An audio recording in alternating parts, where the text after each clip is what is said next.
to talk about the air squat now. The air squat is a fundamental movement that we do in a lot of our workouts and exercises. So the first thing we're going to talk about is the feet. You want your feet just set a little bit outside the hips. Your toes can slightly turn out if that feels more comfortable for you. What you don't want to see is we don't want to see those those toes caving in. Another thing here is we want to talk about how the knees track. The knees will track outside or over the feet. What we don't want is those knees to come in. So we want to avoid that caving in of the knees, drive those knees out over the foot, keep that whole foot on the ground.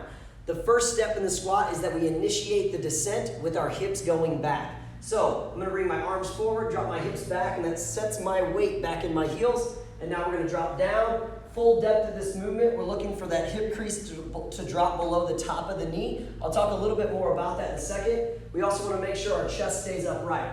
From the front, it's going to look like this. You're going to see these knees track out.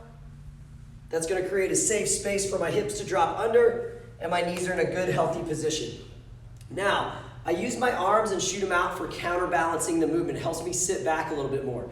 As for range of motion, I have two rules. Number one, pain-free range of motion. If your body's painful, it's telling you something's wrong. So stay out of that painful range of motion.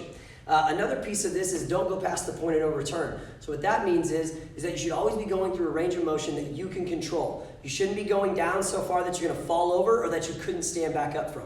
So a couple of things you can do to limit range of motion. You can set a chair behind you, a bench behind you, or even an ottoman at home. Make sure it's sturdy, make sure it's not going to slide away on you, and you can actually sit back onto that object. So I can go down to that object height that keeps me out of a pain-free, into a pain-free range for my knee maybe, or my hip, and then I stop right there at the top, and I stand back up. So that's also an option there.